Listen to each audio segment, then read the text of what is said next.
What happened to the 8.5 billion US dollars Just Energy Transition grant funding for South Africa? Let's talk about it. Hello guys, my name is Princey Mtombeni, founder of Africa for Nuclear.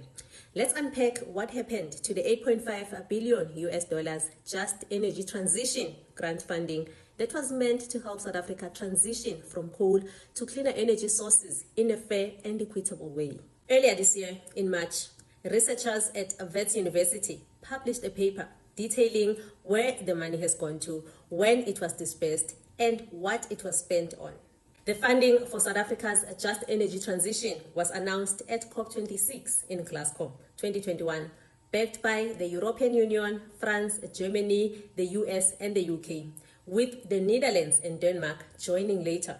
It was a big promise, 8.5 billion US dollars to decarbonize South Africa's energy sector and support coal-dependent communities. Apparently, only a tiny 4% of this funding were actually grant money. The rest were concessional loans, meaning South Africa will need to pay them back. At COP28 in Dubai last year, two important documents were released. The first one being the Just Energy Transition Implementation Plan, a roadmap for making a shift to cleaner energy. It has 6 main areas: electricity, Mpumalanga's coal transition, new energy vehicles, green hydrogen, skills development, and municipal support. The second document is the JET Grants Register. This document tracks where the money has gone and who received it, just to bring transparency to the funding process. Now, here's where things get interesting. The grants register shows that only 24% of the money goes to South African entities like local companies, NGOs, and government bodies. The rest, about 76%, goes to foreign companies and organizations, mostly from donor countries. For example, more than 3.7 billion went to German agencies like GIZ, the German Development Agency, and KfW, the German Development Bank, and US-based companies such as Deloitte and the US Department of Energy's national labs also received funding. Critics argue that this setup hides the true final recipients, as these foreign agencies often take substantial cuts for their own cost and hire their own consultants. Another issue is timing. Apparently, over 5.2 billion was dispersed before South Africa's public consultation on JET IP even began. That's over half the funding out the door before the public even had a chance to comment on how it should be used. Now tell me, what was the public even consulting on if the money had already been spent? So what did these grants actually fund?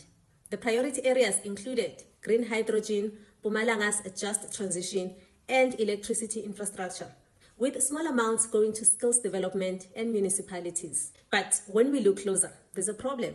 Very little of this money was used to build the actual energy infrastructure or create renewable energy sources that South Africa claims to urgently need. Instead, 1.2 billion was spent on technical assistance, studies, and capacity building, much of it going to foreign consultants, a type of funding that critics say does not provide immediate tangible benefits. Additionally, 1.5 billion went to green initiatives like green bonds and private sector investments, which many feels should not have been prioritized in grant allocation. Perhaps most troubling, there's almost no funding dedicated to civil society groups and workers' unions.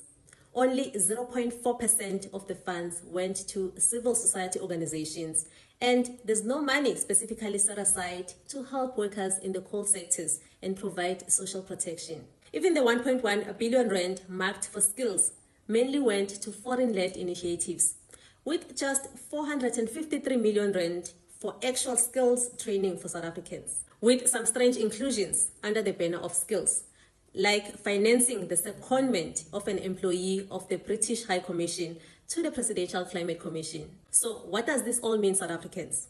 While these grants were meant to help us, South Africans, in transitioning to clean energy, it seems much of it has gone elsewhere, primarily to the foreign consultants and agencies. In fact, to the same countries that pledged it. And very little has reached communities and workers who need it most.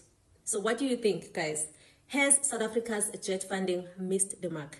Let me hear your thoughts on the comments section. Thank you for watching.